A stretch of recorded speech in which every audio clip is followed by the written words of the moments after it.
If someone were to ask me, what is your most life-changing moment? That would be it. I feel like that really defined so much of what the path that I've been on in life was that year abroad in France.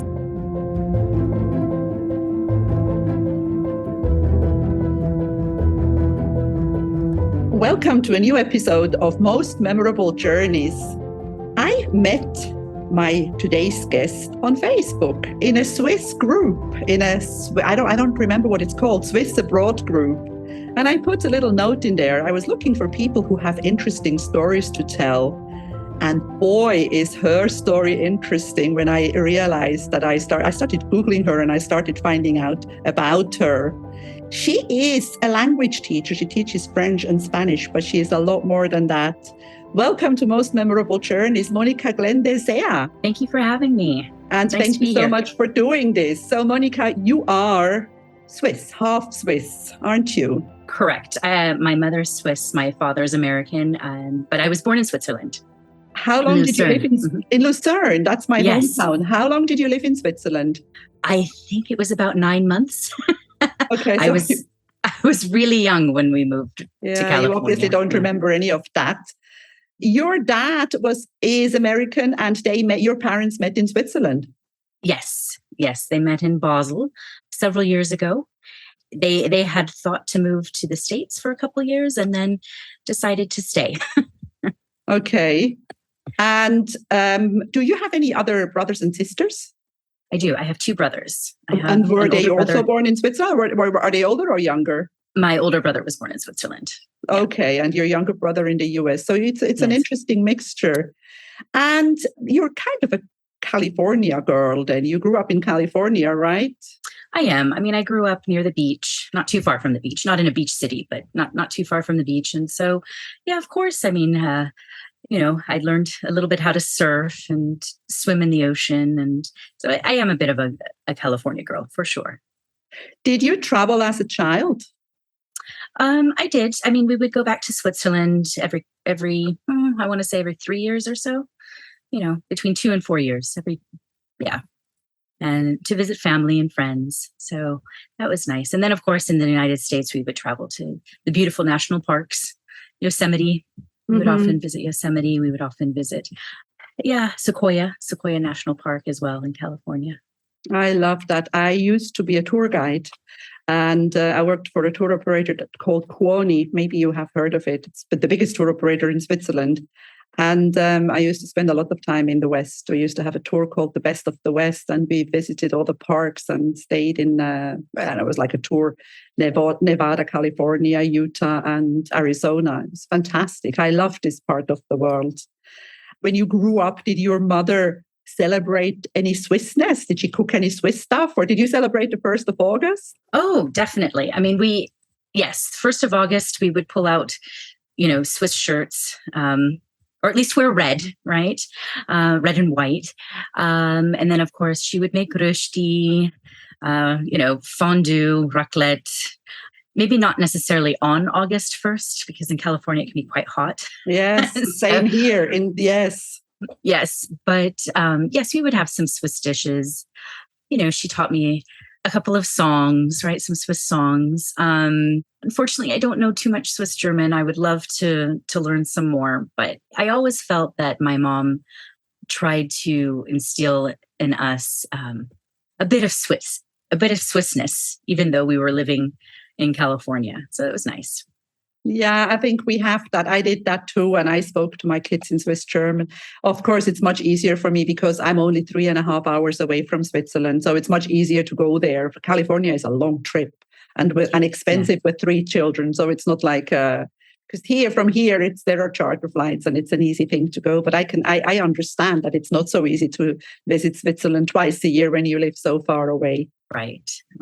Yeah. But for me, I have the fondest memories of visiting Switzerland as a child.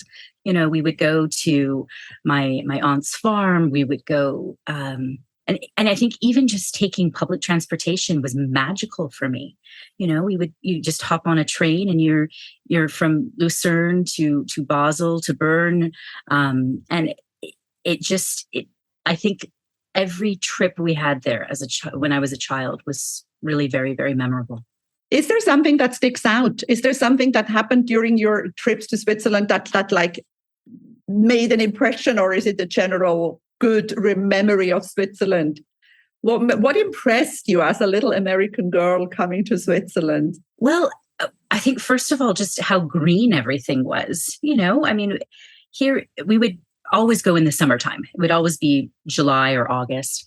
And, at that point in time in California, everything is just dry, brown and dry. And yeah, so when we would go there and you'd see these lush green fields and cows on the pastures, it was just such a contrast to what I was used to in California, and then also, I swam for the first time in a lake in Switzerland, and which was very different from swimming in the ocean. And then I think also even the language sort of impressed me, because I remember seeing, signs written in German, but then people would be speaking Swiss German, the dialects there. It was obviously a bit confusing to me as a child.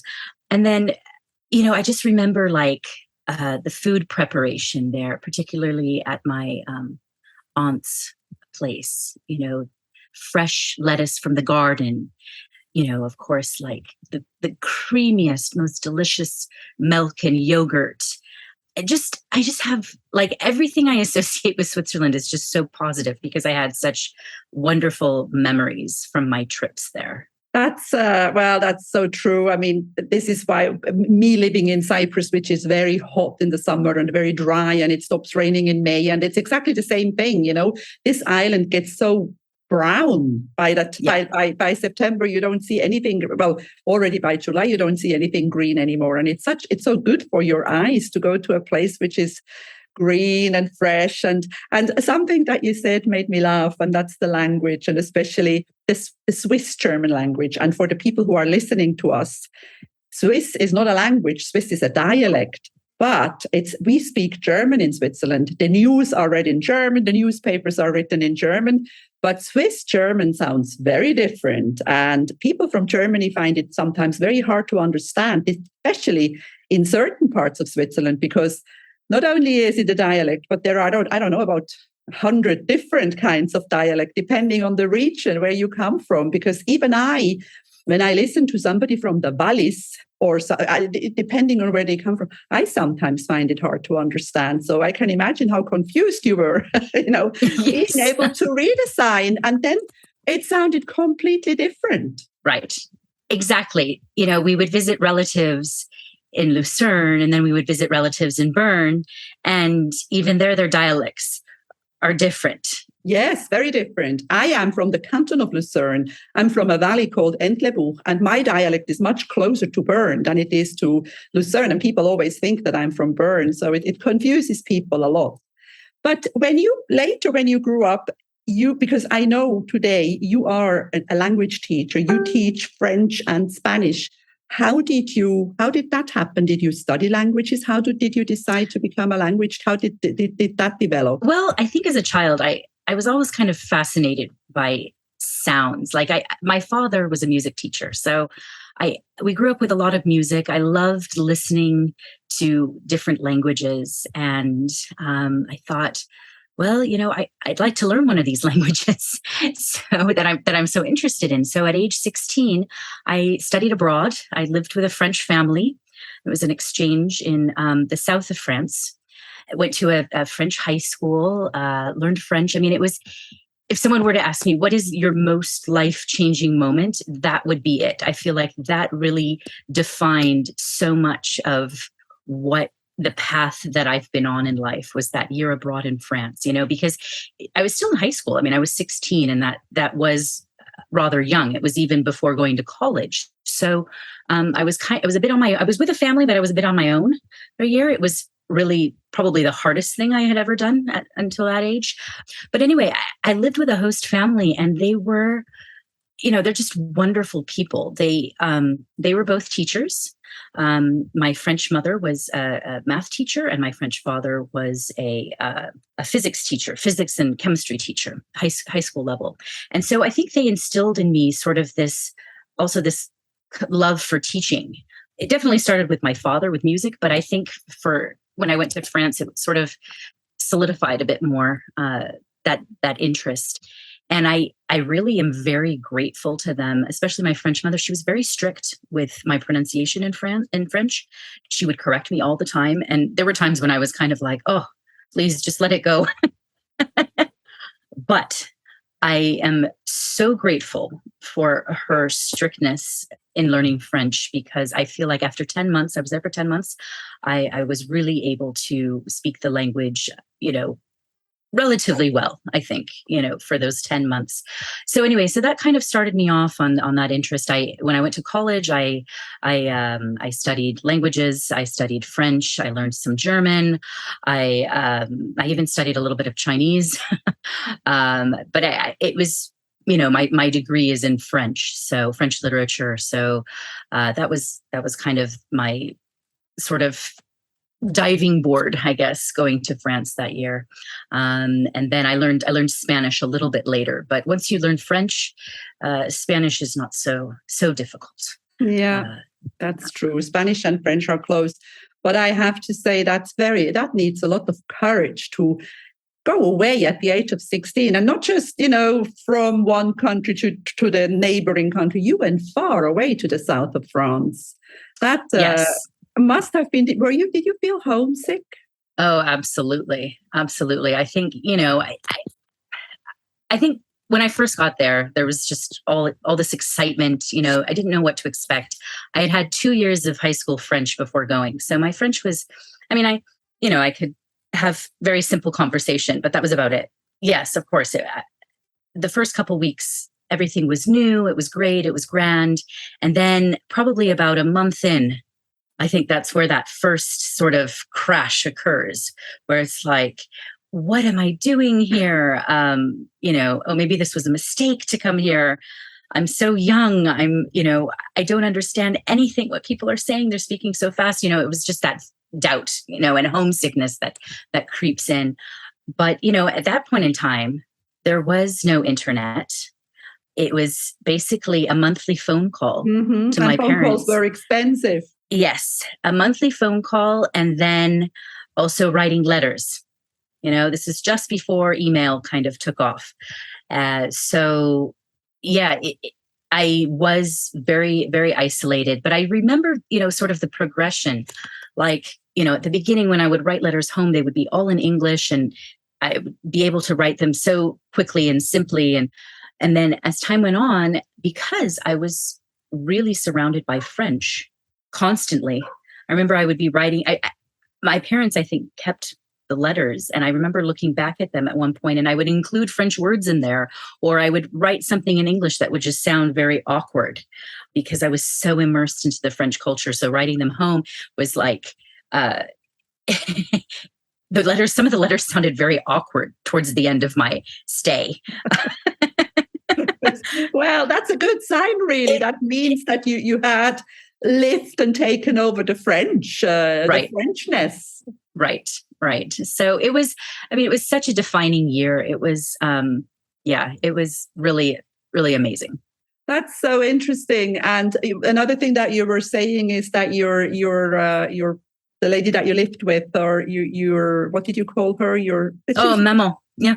Yeah, she corrected you. And I think, I know it's annoying, but I also know that it's very important. And in my case, when I came to Cyprus the first time many years ago, and I spoke English, my English was good. I could communicate and this and that. But my best friend, one of my best friends here, who is still today one of my best friends, is an English teacher. She's from Ireland, and she always corrected me. And at the beginning, it used to get on my nerves. But now, today, I know that she made my English really the way it is. It helped a lot.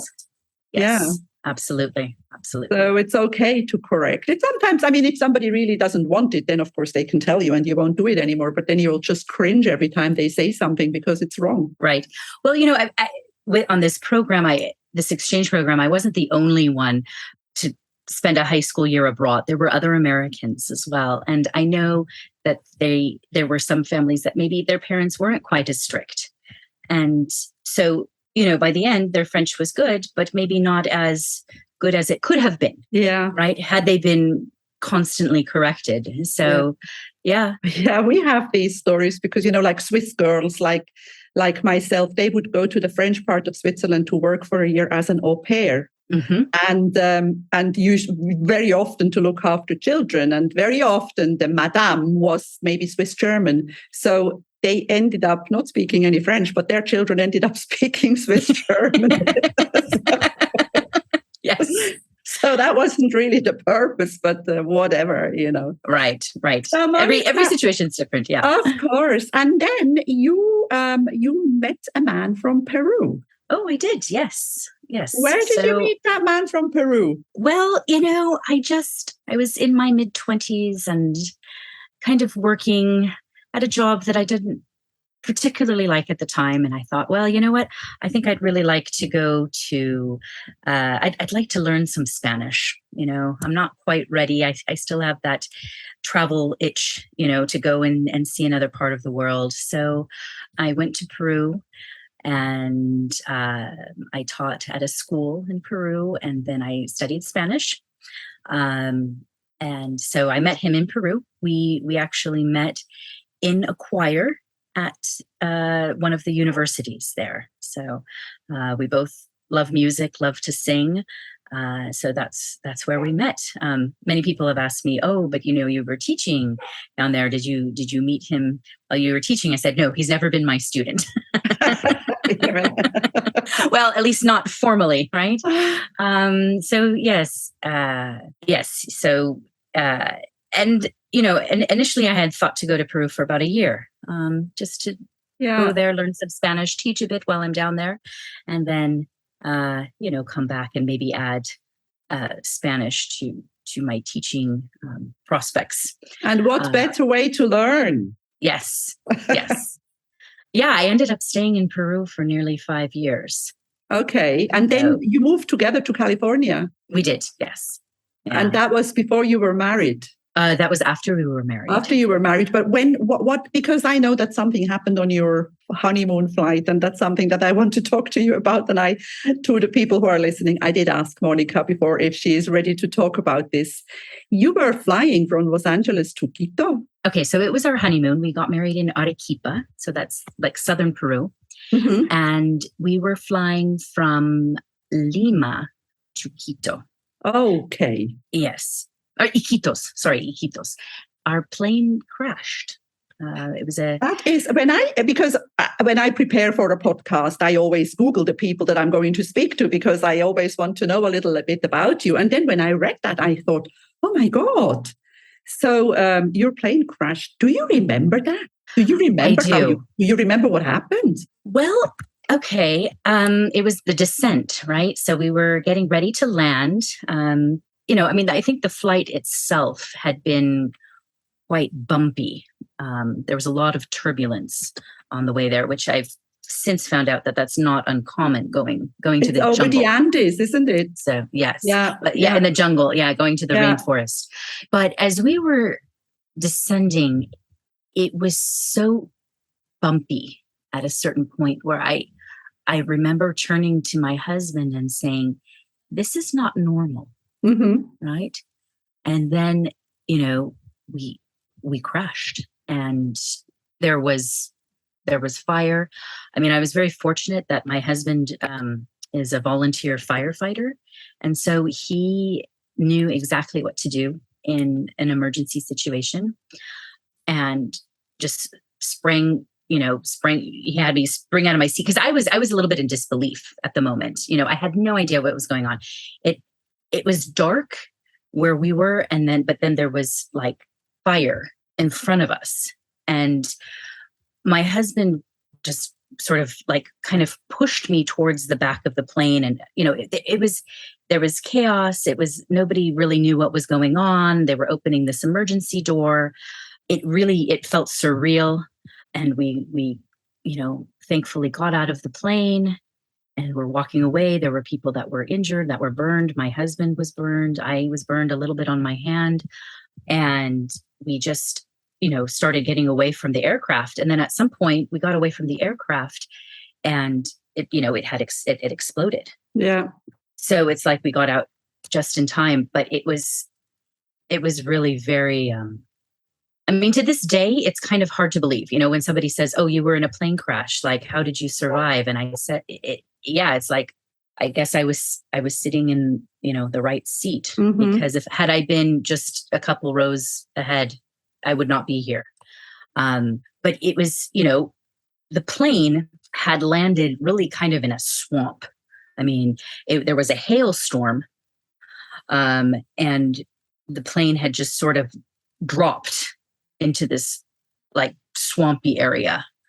And yeah, we got out and we were just, kind of all huddled together, away from the aircraft, which, yeah, like I said, at one point did explode. And then we had sort of people who lived in the area come to us. And I mean, it almost sounds like out of a movie, but like we had to cross over these, I guess you could say they were like fields or pastures, like people's land there.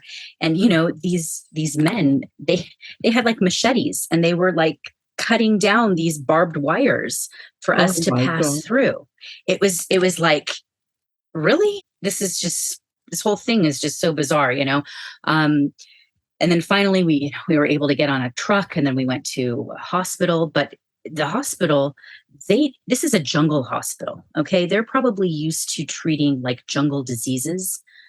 3rd-degree burn victims are not what they treat. They had no idea what to do with us.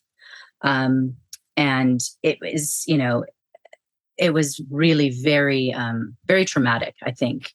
At that point, it started getting really kind of real. I actually saw a girl who absolutely went into shock, and I had never experienced anyone going into shock. And that's kind of the hard thing to kind of talk about, is to see the suffering of the people, knowing that I left the aircraft, with the exception of my left hand being slightly burned, physically pretty much unscathed. So, it was, I mean, it was really the good will of the people there that helped us, but it was, even to this day, talking about it, it's like, I almost can't believe that it happened. It's surreal. It's definitely very surreal. And, considering that what happened, and just have a little burn, really, but obviously a big shock. Were you always fully conscious throughout the time? I was, yes. I never lost consciousness. Everybody reacts different in some kind of an emergency, right? Very much. Yes. I think for me, I almost just became very, I was just sort of in observe mode. Like all I could do was just sort of look around. It was almost like freeze, Yeah, you were watching yourself, kind of. You were right. Yeah. Right. Yeah. And, I remember, there was a flight attendant who was injured. Her eye was injured. When someone asks you, is something wrong with my eye? And, what do you tell them? Like, all you can think of to say is, you'll be all right, kind of a thing. But in your mind, you're not quite sure if that's really the right response, right? But you want to be sort of reassuring, because here you are in this jungle, something catastrophic just occurred, and every moment almost seems like an hour. Like time almost stood still, because everything was so impactful. That's crazy. I mean, honestly, I have traveled all over the world and spoken to people who've traveled all over the world, but I have never met anybody who has survived a plane crash. When you were in the hospital and you were healing, how did you go back, or how did you continue? Did you go back to the US, or what came next? Okay, so we were originally in the hospital in the jungle, but then we were flown back to Lima, where they could You really were flown. How did you feel when you were flown the next?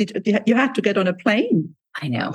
Yeah, it was, I think even to this day, in the descent that's where I get a little bit of that. Well, I don't know, maybe PTSD, or I don't know what it is. Absolutely. It's just, I can't, nobody can blame you for that. I mean, the fact that you do go on planes needs already speak for I you. actually do. Yeah, I do pretty well. It's just when there's a little bit of turbulence, I don't particularly like that. Mm-hmm. And then also the descent, I sort of feel like I have to hold my breath a little bit for that one. So, we went back to Lima, where, particularly my husband, because my husband was more injured than I was properly treated. But it took a while. There are still scars. Both physically and emotionally, I guess you could say. But it did make me feel very, very grateful for many things. Oh, I can imagine. As you know, it's a second lease on life. And it does change your perspective on flying for sure. Like when people complain, like there's a delay or something, inside, I'm just thinking, as long as we get from point A to point B safely, I'm not going to complain. So I think from that perspective, it did change my view of, delayed flights and things of that nature. Yeah. I never understood people who complain about it, because there is a reason for the delay. It could be a technical reason. So I would much rather they fix the plane before I get on it and delay my flight than actually put me on a plane that's not okay. And the same with weather, because you were saying that there was a storm but it's difficult to say. I mean, pilots know what they do. They don't take risks, but sometimes it's just, that storm that they see is stronger than they thought. So I know that flying is safe. It's a safe way to travel. But of course, nothing is ever 100% safe, as you experienced. Right.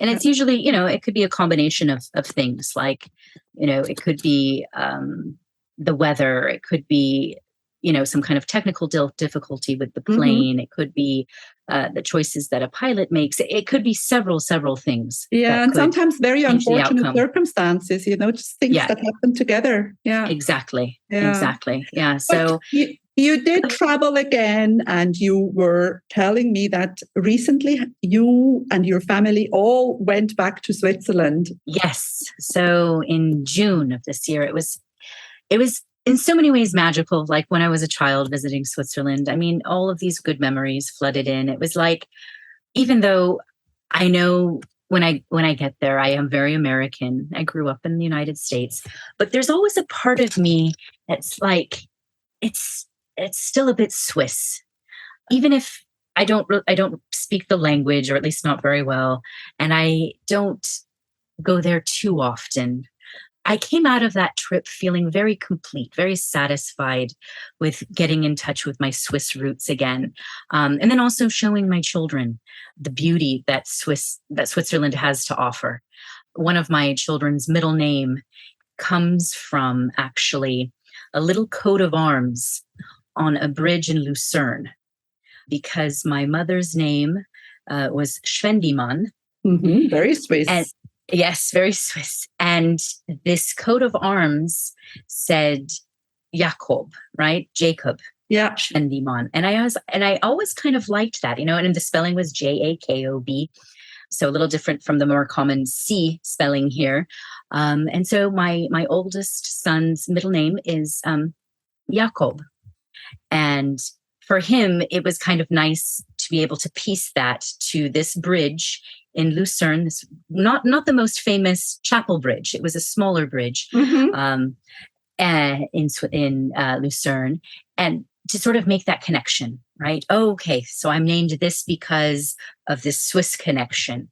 And then also just visiting friends and family. And, my children, of course, in California, we don't have castles. We don't have all of this history with the knights and chivalry and in that regard. And so when we went to visit a castle, we actually went to Thun and visited the castle there.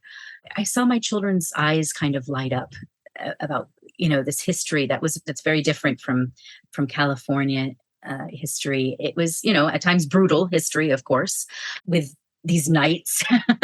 But nonetheless, it was interesting to read about and to learn about for them. And then, of course, just taking simple hikes. We would go up to Pilatus in Lucerne, which is a little mountain there. And we enjoyed actually really perfect weather while we were there. It rained very few days. We were very fortunate. But I know that, like many places, Switzerland had a very hot summer. So it was just provided a real connection for me and sort of my birthplace, my homeland, and then also being able to have my children experience that as well. That's beautiful. And there's a piece of your heart that is in Switzerland. Oh, always, always. I mean, it's, certain sort of mannerisms of my mother's. It's nice to see where that comes from. Certain Swiss ways of doing things. It's, even though she's lived in the States for many, many years, she did spend her formative years in Switzerland. She did live there for many years. So it's nice to make that connection as well. Yeah, right? Yes. You can take the girl out of Switzerland, but you cannot take Switzerland out of the girl. Exactly. But I don't like patriotism. I don't like people because borders don't exist when you look down from a plane. The borders are man-made, and patriotism is not my thing. I believe that you and I are so blessed to have the best of both worlds. Absolutely. Or even more in your case, because you also have South America. Your kids, I mean, the mixture of your kids is absolutely amazing. Oh, because they're half Peruvian and then part Swiss. Yeah. I mean, it's this. I think this is what creates global citizens who become much more, much more adaptable, who understand cultures. Because when you are exposed to different kinds of cultures, you become much more. I don't know how you would say that. Much more international. Right. Yeah, that's true. Through travel, and then, and I also think that there's this, at least here in the United States, it could be elsewhere, but because so many of us who are of, European descent, we're sort of a mixture of so many places, like on my father's side, like my mother's side, it's pretty simple for me. It's like Swiss. Yeah. But, my father's side, it's like Scottish and German and Russian and, sort of this real mixture. It's really nice to be able to know those roots.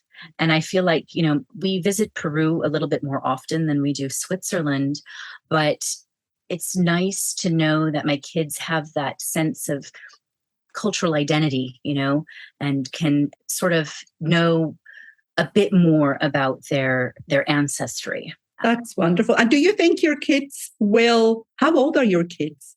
So my oldest is 14, and then I have a 10-year-old, and then my youngest is 5. Okay. So do you think they will ever travel to Switzerland on their own? Do you think that they will have this desire to go there? Absolutely. I'm nearly positive that my firstborn, he will definitely take that on. He probably, in that sense, he sort of really wanted to get engaged with the culture and the language. Even he wanted to learn more about the language while we were there. In fact, we were looking at how to work on a Swiss farm. I guess you can sign up for a summer and you can work on a Swiss farm. He sounded kind of interested in doing something like that, which I think would be great, Wonderful experience. Yes. I mean, all these things, they just widen your horizon, everything you do. Absolutely. As you see, and your experience shows it very much when you were 16 and you went all alone to France, and it made you, it opened a lot of different things, it made you a more sort of open-minded person. Yeah, I think it also really made me very compassionate to people who are learning another language. It takes time. It takes time. It takes effort. And to be patient, and when people are genuinely trying to speak a language, to really support them in that. Yeah. So you are a compassionate French and English teacher. No, I try to be. Spanish teacher. French and Spanish, yes. So and I've taught English as well. Yeah. Your students are lucky. Oh, well, I actually feel quite lucky. I mean, over the years, I've had so many interesting students. I obviously living abroad, I would teach English as well. And every every student comes, they're their own person, they're unique, and they're going to have different ways of looking at language, different reasons for learning language. And it's just to try to foster that. Some of them maybe want to learn a language a bit more for practical reasons, right? Oh, I need to use this in my job. And then other students want to learn a language because they want to travel. And then if I've had younger students, they don't have much of a say in it, but their parents want them to learn a language. So I have to take so many things into account. Yes. Why they want to learn the language, what's their purpose.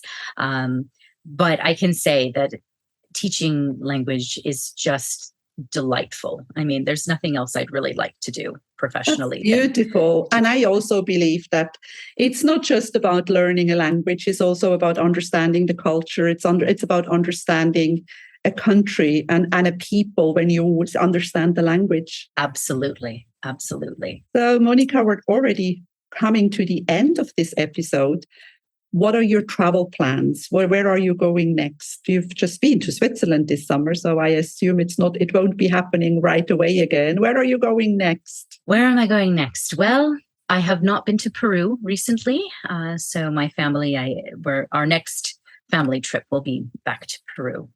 Yeah. Wonderful. I mean, this is the thing. COVID changed our lives, didn't it? It messed up with our things that we used to do regularly. We couldn't do anymore. Absolutely. Absolutely. Yeah. It's been about 3 years since I've been to Peru.